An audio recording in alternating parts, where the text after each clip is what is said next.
It's being compared in terms of its seismic political impact to Brexit when the United Kingdom voted to leave the European Union. I'm referring, of course, to the electoral victory, the tremendous success, the surprising success to many of Geert Wilders, the leader of the Party for Freedom in the Netherlands. And joining us now is one of our favorite Dutch political observers and commentators, our friend Eva Vlaardingerbroek, who is on the road in Europe doing a documentary. Thanks very much for jamming us in. What a remarkable outcome. I didn't think that the Dutch would embrace someone who was so radical in the Latin sense of that word. He goes to the root. Eva, what do you make of Geert Wilders' success? I guess it was last night now.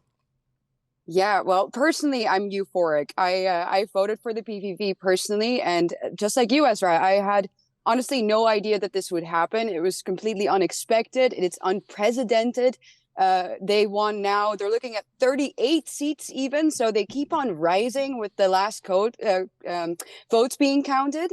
And it's something that no one saw coming, I think. The PVV, they've been branded as, well, extremely radical and not in a good sense. You know, Geert Wilders has even been prosecuted and trialed here in the Netherlands for his opinions and his views. Voters of the PVV have been ridiculized, demonized for years now. And the fact that so many people, 1 in 4 Dutch people, have now said, enough with that. We want change and we are going to vote for this party. It's unheard of. And I'm honestly really, really happy. Yeah, I mean, he is a free speech champion. He has fought prosecution for his ideas. He has a very hard line on Islam, and I've listened to him say it many times. He says, I respect Muslims as people, but I quarrel with the ideology, the philosophy of Islam itself, which is a very interesting distinction. He's very tough on Islam, and he's talked about, for example, a moratorium on building mosques. He's talked about ending, for all intents and purposes, all third world immigration.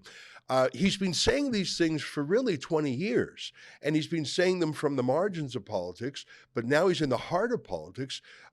I have a question for you. I have my answer to this question, but I want to hear it from you. Do you think that he will be able to carry out his basic ideas? Like they're radical in the sense of they go to the root. He wants to pull out immigration from the root. He wants to challenge Islam by name. He's not dancing around it. Do you think he's going to hold fast to his values now that he is in the driver's seat? Well, I think there's really no other option for Geert Wilders. I mean, this man is not joking when it comes to his opinions about this. He has security details following him around 24/7. He can't go anywhere without being protected by his bodyguards. He drives a car that is armored, like all of that. It's not a joke. Geert Wilders has sacrificed a lot for his views on Islam and his critic of immigration. And so I don't think that that's something that he will compromise on necessarily. Of course, all sorts of other powers, other political parties in the Netherlands that he will have to form a coalition with are probably going to want him to water that message down. But I think Geert Wilders is very much aware of the fact that the people in the Netherlands have chosen him for this particular reason. I think also the events of October 7th and, how that has played out all over Europe. You have seen the protests here. People have come out in vast numbers, waving Taliban flags, waving, Al-Qaeda flags. And I think that has woken the masses up in a way. And another thing that Geert Wilders' party is in favor of is Dutch version of the Brexit. So he's in favor of a Nexit. And if that is something that we can actually do, then we stand a chance, because a lot of these open border policies ultimately begin and end in Brussels. They begin and end with the European Union. And Geert Wilders' party has been very clear on the fact that they want to leave the EU, which is something that I think absolutely needs to happen if we want to see any real substantial change with regards to immigration. That's incredible. My answer to my own question is Geert Wilders has lived for this one purpose. And as you mentioned, he's under extreme security. And for good reason. Other Dutch critics of Islam have been assassinated.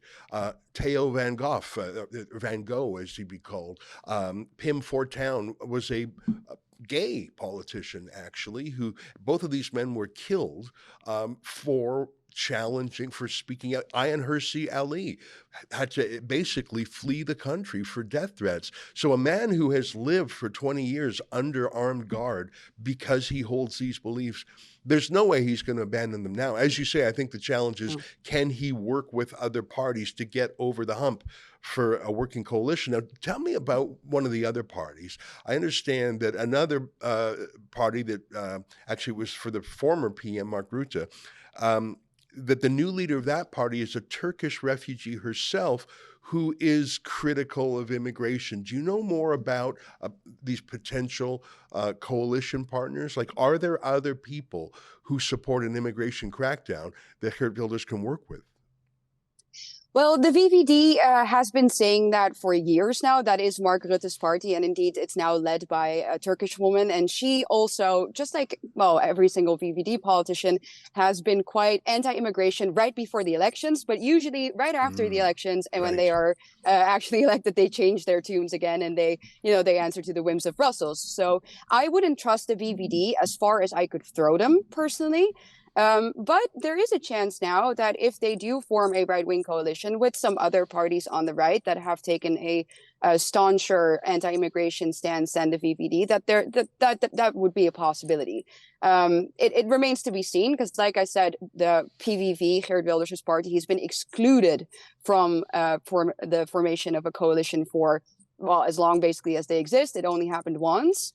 And now I think that he has become so big, that they just can't ignore him anymore. If they now try to form a coalition without him, God forbid, I really think that the Dutch people will, well, let's just put it diplomatically, they won't be happy. So I doubt that that's still an option.